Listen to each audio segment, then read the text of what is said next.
AT&T and Directv have dropped Newsmax, and despite the right trying to make that out to be a purely ideological decision, according to AT&T, it's a financial one and not one that's particularly hard to understand. Since Newsmax's launch back in 2014, Directv, which boasts 13.5 million subscribers, has carried the channel without having to pay the network any license fees. This is a standard deal between pay TV providers and fledgling channels looking to build up their audience. Basically, they're not gonna pay the channel a bunch of money when it hasn't been demonstrated that they have any sort of audience. Why would they do that? They would rather just not have it at all. But pushing back against accusations that it's censoring Newsmax for partisan reasons, the provider has pointed to the increasingly difficult environment for pay TV services, and Newsmax's relatively small audience is the primary factor as it isn't willing to pay to carry the channel. On multiple occasions, they say, we made it clear to Newsmax that we wanted to continue to offer the network, but ultimately Newsmax's demands for rate increases would have led to significantly higher costs that we would have had to pass on to our broad customer base, that they have made the decision isn't worth it if they're not bringing in subscribers, and they appear to think that Newsmax does not bring in subscribers. They've noted, by the way, that Newsmax currently offers its on-air content free of charge to tens of millions of households via its app, YouTube, various over-the-top platforms. And so they say, well, that is also a great counter to the them being silenced thing, but like, why should they pay them carriage fees?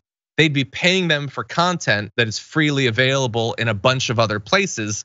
Why would they do that? You don't have enough audience, you're giving this stuff away for free. And this is such a change to the narrative that they want you to believe, that they're in a partisan way forcing them off when they were perfectly willing to keep them on. They're just not gonna pay them. Newsmax is pretending that they're being censored. They flex their muscles and ask for money, and they overestimated their actual worth. That's all this is. This isn't communism, this is capitalism. Miranda, what do you think? That is literally what I was about to say. For the party that boasts about capitalism and loving capitalism and hating anything else, boy, when capitalism doesn't work in their favor and it works the way it's supposed to, they really don't like it, and they have to call it something else because they've already said they love capitalism.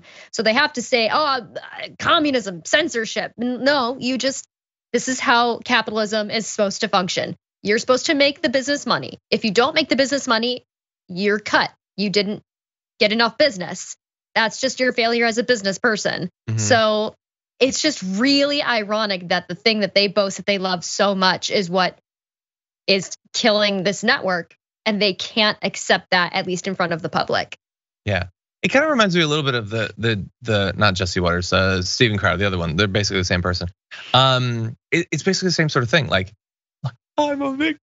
How dare you? Oh, and then the actual details come out, and you were being given a pretty good deal for, like, Newsmax wasn't necessarily being offered $50 million, but they were being offered to be kept on, which has a cost associated with it. And AT&T is like, you're not bringing in subscribers. I guess we'll keep you on, but we're not gonna pay you for the privilege of having you on. God, they love to make themselves out to be victims. Let's say that I were to go and I march up to Cenk and I'm like, I want $5 million to do TDR. And he's like, that's crazy, you can leave, sir. I'm being censored. Who would buy that?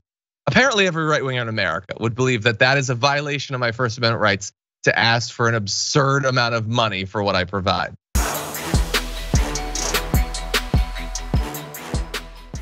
Check out the Damage Report podcast each day, wherever you get your podcasts, whether Pocket Casts or Stitcher or iTunes.